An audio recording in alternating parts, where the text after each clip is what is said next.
బాజీ గారు kindly listen to me. నేను అడిగిన ప్రశ్న ఏంటంటే 46% టీడీపీ ఈరోజు తన ఓట్ షేర్ని పెంచుకుంది, అది ఆయన చెప్తున్నది అఫీషియల్గా. కానీ మిగిలిన ఇన్పుట్స్ ఏంటంటే 48% దాకా టీడీపీ ఓట్ షేర్ పెరిగింది. ఆయన ఇంకా 2% తగ్గించి చెప్తున్నారు. లోకేష్ గారు మంచి ఆయన కాబట్టి, మంచి లీడర్ కాబట్టి తగ్గించే చెప్తున్నాడు. చెబుతూ ఇంకో మాట అన్నట్టు సమాచారం, మనం ఈరోజు ఎడిషనల్ లగేజ్ మన భుజాన వేసుకుంటే జనసేనని మనం ఇబ్బంది పడే పరిస్థితి వస్తే రేపు పొద్దున అధికారంలోకి వచ్చిన తర్వాత ఏవో ఒక పొరపచ్చాలు వస్తాయి. మనం క్లీన్ అడ్మినిస్ట్రేషన్ ఇద్దాం అనుకుంటున్నప్పుడు ఇంకో పార్టీని అలయన్స్లో చేర్చుకుంటే మనకి ఇబ్బంది కదా, ఒకసారి మనం దీని మీద రివ్యూ చేసుకోవాలి, సమీక్ష చేసుకోవాలి అనే పద్ధతిలో ఆయన మాట్లాడారు.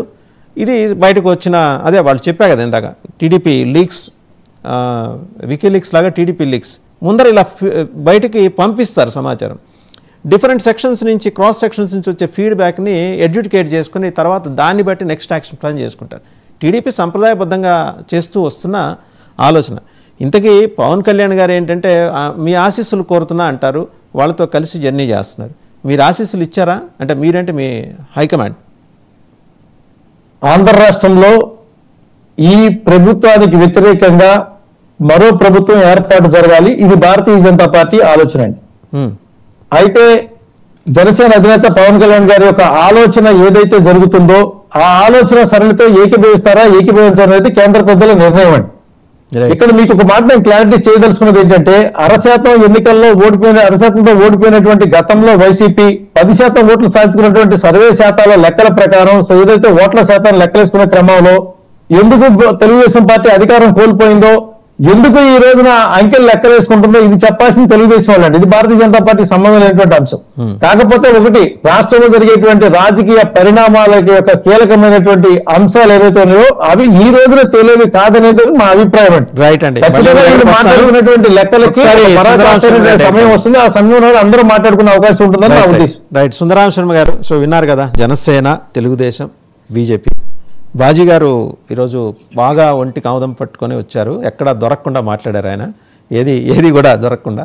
సో తెలుగుదేశం ఏంటంటే వాళ్ళకు ఉండే స్టాండర్డ్ ఫార్మాట్లోనే ఆయన మాట్లాడారు. నాగేంద్ర గారిది మొదటి నుంచి అగ్రెసివ్ వాయిస్ మనం ఆయన ఎప్పటి నుంచో గమనిస్తూ వస్తున్నాం. మీరేం ఎలా చూస్తున్నారు ఈ 46? నాకైతే నాకున్న ఇన్పుట్స్ 48% ఓట్ షేర్ ఉందండి టీడీపీకి. నేనేమి ఆయనలాగా తక్కువ చేసి చెప్పట్లా, 48% ఉంది.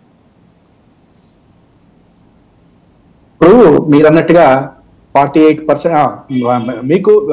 మీకు శ్రీనివాస్ చౌదరి గారికి, నాగేంద్ర గారికి, బాజీ గారికి నమస్కారం. ఇప్పుడు 48% ఉండేటట్లయితే మీరు అన్నట్టు కొన్ని వాళ్ళు ఏమైనా 46 అంటే మీరు ఇంకో 2 పెంచారు కాబట్టి 48 దాకా వెళ్ళారు. నేను జనంలో ఉన్నదే చెప్పాను సార్, నేను పెంచలేదు, మిమ్మల్ని ఏమి ఇది చేయట్లేదు. నో ఉంటే నిజంగా చంద్రబాబు గారికి కనుక ఆ మాత్రం ధైర్యం ఉన్నట్టుంటే అసలు ఇవాళ రోజున పవన్ కళ్యాణ్ గారి కోసము తగ్గి, లేకపోతే ఏమన్నా బీజేపీ తోటి అటు ఇటు ఎప్పుడు వస్తుందా, బీజేపీ వాళ్ళు కరుణిస్తారా, కటాక్షిస్తారా, కేంద్ర ప్రభుత్వం ఢిల్లీ ఎప్పుడు పిలుస్తుందా అని చెప్పని ఈ రకమైనటువంటిది ఉండేది కాదు. నేను ఇవాళ బాజీ గారు చివరిలో ఒక మాట అయితే అన్నారు, ఏదో 0.% తగ్గింది ఇప్పుడు 0.% అని. అదే నేను చెప్తుంటాను, 0.% అయినా 22% అయినా 51% అయినా ఏదైనా సరే నేను సింగిల్ గా నిలబట్టం కనుక అయితే ప్రజలు నన్ను ఆదరిస్తారు, డెఫినెట్ గా ఆదరిస్తారు. మరి ఓడిపోయిన తర్వాత 2014లో జగన్మోహన్ రెడ్డి గారు మళ్ళీ ఏలియన్స్ కోసం కొత్త పొత్తులు, కాకర పువ్వొత్తులు, లేకపోతే మొక్కజొన్న కడ్డీల కోసం పరిగెత్తల. ఒకటే చెప్పాడు, నేను ఒంటరిగానే ఉంటాను, నేనే వెళ్తాను, నాకు నేను ఇచ్చేటువంటి ఎజెండా ఏదైతే ఉందో అది నేనైతే అమలుపరచగలుగుతాను అని ముందుకెళ్ళాడు. సక్సెస్ఫుల్ గా 151 సీట్స్ వచ్చింది. సరే, ఇవాళ తెలుగుదేశం పార్టీకి జనసేన ఫస్ట్ అది మాట్లాడేటట్టయితే లోకేష్ గారు చాలా క్లియర్ గా చెప్పారు. అడిగినటువంటి రిపోర్టర్ కి క్లియర్ గా చెప్పింది ఏంటంటే చీఫ్ మినిస్టర్ అనేటువంటి పదవి చంద్రబాబు నాయుడు గారు, అందులో అనుమానం ఏం అక్కర్లేదు మీకు అని చెప్పాడు. నెంబర్ 1. నెంబర్ 2, పోనీ డిప్యూటీ సీఎం అన్నా ఇస్తారా అని చెప్పిన తర్వాత అడిగారు, ఏది పవన్ కళ్యాణ్ గారు. నో, అది మాత్రం తెలుగుదేశం ప్యాలెట్ పేరు డిసైడ్ చేస్తుంది అని, అంతేగాని ఏదో మాకి ఏదో కమిటీ వేసుకున్నాం, ఆ కమిటీ కాదు ఆయన అన్నది, తెలుగుదేశం పాలిట్ బ్యూరో నిర్ణయిస్తుంది అన్నారు. అంటే ఏంటి, తెలుగుదేశం పార్టీ ఇష్టం అయితే పవన్ కళ్యాణ్ గారికి ఇస్తుంది, లేదంటే బయట నిలబెడతారు. ఒకటి.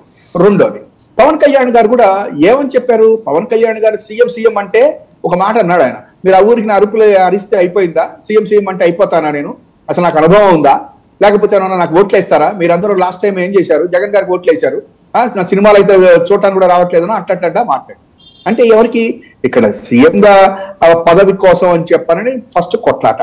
పోనీ ఆ సీఎం పోస్ట్ కన్నా చక్కగా కూర్చొని మాట్లాడుకున్నారా, ఇప్పటి వరకు లేదు.